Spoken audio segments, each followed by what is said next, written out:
Ажиотажный спрос на антисептики, маски, перчатки, противовирусные, кроворазжижающие препараты и, конечно же, на витамины, который был спровоцирован COVID-19 еще весной, увы, сохраняется и сегодня. Мы заглянули в столичные аптеки, чтобы узнать, обеспечены ли они необходимыми лекарствами от коронавирусной инфекции. Первый объект, который мы посетили – аптека «Лекарь». На сегодняшний день аптека обеспечена необходимыми препаратами. У нас бывает то, что препараты заканчиваются, но эти перебои длятся дня 3, не более. Покупают для профилактики, берут витамин D, витамин С, цинк. Есть кроворазжижающий препарат. Проксипарин тоже есть, но это уже в основном те, кто тяжело больные люди.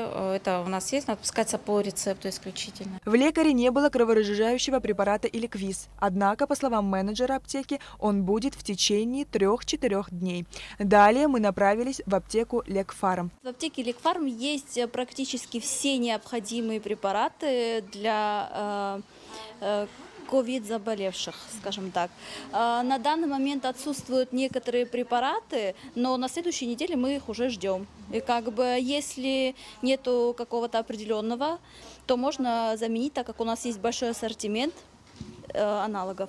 У нас есть все виды орбидолов, у нас есть в комплексе сейчас витамин С с цинком, нету эликвиса, но у нас есть ксарелта. Рецепты сейчас идут такие, как витамин D, азитромицин, витамин С, тот же эликвис, также может быть и ксарелта, это могут быть антибиотики, как цефтриаксон, у нас тоже в наличии, все антибиотики в наличии, лефлобак внутривенный, они у нас тоже есть.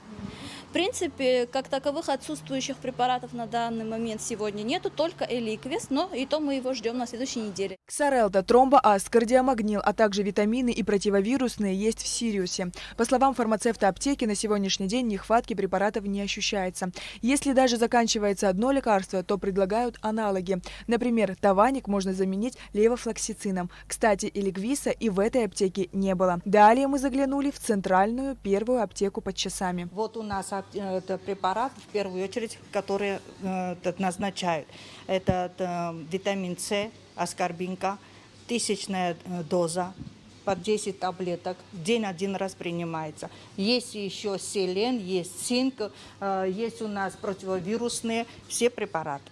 А чаще всего зачем приходите? За витамин С и противовирусные это кагацел, это орбидол больше всего и ингаверин. У нас кроворазжижающий есть кардиомагнил, кардиоаспирин, есть тромбоаз, разные дозы. Заменяющие 3-4 вида у нас есть. Если спросят, я могу заменить, но я не имею права заменять. Это такие препараты сильнодействующие, это только врач назначает. Я могу дозы пересмотреть. Таким образом, можно сказать, что в столичных аптеках не наблюдается острого дефицита лекарств. Если препарата нет в одной аптеке, то он обязательно найдется в другой. Или вам при наличии предложат аналог. Причина отсутствия некоторых лекарств в наших аптеках – большой спрос на них и дефицит препаратов в России, прямого поставщика в Абхазию. Сария Кварацхеля, Михаил Братухин, Абхазское телевидение.